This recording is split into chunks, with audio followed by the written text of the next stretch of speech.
Le passage, chapitre 46. 500 secondes plus tard, son cœur battait toujours. M. Pendanski poussa un hurlement. Le lézard qui était entré dans la boîte de céréales avait sauté sur lui. Monsieur tira un coup de feu. Stanley sentit la détonation agiter l'air tout autour de lui. Les lézards se mirent à courir frénétiquement sur son corps parfaitement immobile. Il ne fit pas la moindre geste. L'un d'eux passa sur ses lèvres closes. Il jeta un coup d'œil à Zéro et croisa son regard. D'une manière certaine, ils étaient toujours vivants tous les deux, pour une seconde en tout cas, le temps d'un battement de cœur. Monsieur alluma une cigarette. « Je croyais que tu ne fumais plus, » dit l'un des autres conseillers. « Parfois les graines de tournesol ne suffisent plus. » Il tira une longue bouffée de sa cigarette. « Je vais faire des cauchemars pour le reste de mes jours. »« On devrait peut-être tous les descendre, » suggéra M. Pendanski. « Qui » demanda un conseiller. « Les lézards ou les mômes ?» M. Pendanski eut un rire sinistre. « De toute façon, les mômes vont mourir. » Il rit à nouveau. « Au moins, on a l'embarras du choix pour leur trouver une tombe. »« On a le temps, » dit le directeur. « J'ai attendu jusqu'à maintenant, je peux encore attendre un peu. » Sa voix faiblit. Stanley sentit un lézard entrer dans sa poche, puis en ressortir. « On va mettre au point une version très simple, » dit le directeur.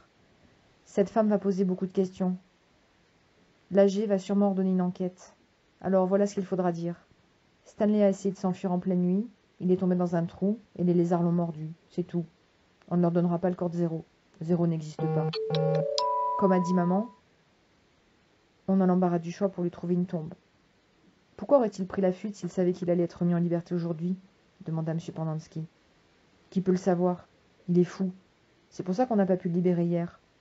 Il délirait, et nous avons dû le surveiller pour éviter qu'il se fasse du mal ou qu'il en fasse à quelqu'un d'autre. Ça ne va pas du tout plaire à cette femme, dit M. Pendanski. Quoi qu'on lui dise, ça ne lui plaira pas, répliqua le directeur. Elle regarda Zéro et la valise. Comment ça se fait que tu ne sois pas encore mort, toi ? S'étonna-t-elle. Stanley n'écoutait qu'à moitié leur conversation. Il ne savait pas qui était cette femme ou ce que signifiait l'AG. Il ne se rendait même pas compte qu'il s'agissait d'initiales. Il pensait qu'il voulait dire l'AG. Son esprit était concentré sur les griffes minuscules qu'il sentait se déplacer sur sa peau et dans ses cheveux. Il essaya de penser à autre chose. Il ne voulait pas mourir avec l'image du directeur, de monsieur et des lézards imprimés dans son cerveau. Il pensa plutôt au visage de sa mère. Sa mémoire le ramena à une époque où il était tout petit, emmitouflé dans une combinaison de ski. Sa mère et lui marchaient main dans la main, moufle dans la moufle, lorsque tous deux glissèrent sur une plaque de glace, tombèrent et roulèrent sur la pente d'une colline couverte de neige. Ils avaient fini leur course au bas de la colline. Il se souvint qu'il avait failli pleurer, mais qu'il avait fini par éclater de rire. Sa mère aussi avait éclaté de rire. Il retrouva l'impression de vertige qu'il avait éprouvée ce jour-là quand il s'était senti tout étourdi d'avoir dévalé la colline. Il sentait à nouveau la neige glacée lui picoter l'oreille. Il revoyait les flocons accrochés au visage luisant et joyeux de sa mère. C'était là qu'il avait envie d'être, quand il mourrait. « Hé, l'homme des cavernes, tu sais quoi ?» dit monsieur. « Finalement, tu es innocent. Je pensais que ça te ferait plaisir de le savoir. Ton avocat est venu te chercher hier. Dommage que tu n'aies pas été là. » Ces paroles n'avaient pas de sens aux oreilles de Stanley qui était toujours dans la neige. Sa mère et lui avaient remonté la colline et avaient à nouveau roulé jusqu'au bas de la pente, exprès cette fois.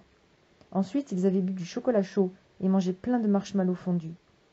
« Il va bientôt être 4h30, dit M. Pendanski. Ils vont se réveiller. » Le directeur ordonna aux conseillers de retourner dans leur tente, de servir le petit déjeuner aux pensionnaires du camp et de s'assurer qu'ils ne parleraient pas. Tant qu'ils feraient ce qu'on leur disait, ils n'auraient plus qu'à creuser de trous. S'ils parlaient, ils seraient sévèrement punis. « Qu'est-ce qu'on doit leur promettre comme punition ?» demanda un conseiller. « Laissez donc leur imagination travailler, » répondit le directeur. Stanley regarda les conseillers reprendre le chemin de leur tente, laissant derrière eux le directeur et monsieur. Il savait que le directeur ne se soucierait plus de faire creuser des trous. Elle avait trouvé ce qu'elle cherchait. Il lança un regard à Zéro. Un lézard était perché sur son épaule. Zéro restait parfaitement immobile, mais sa main droite se serra lentement en un point. Il leva alors le pouce pour faire signe à Stanley que tout allait bien. Stanley repensa à ce que monsieur lui avait dit un peu plus tôt et aux bribes de conversation qu'il avait saisies. Il essaya d'en comprendre le sens. Monsieur avait parlé d'un avocat, mais Stanley savait que ses parents n'avaient pas les moyens d'en payer un.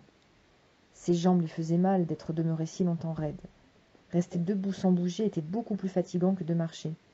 Dans un mouvement très lent, Il s'appuya contre le bord du trou. Les lézards ne semblèrent pas s'en soucier.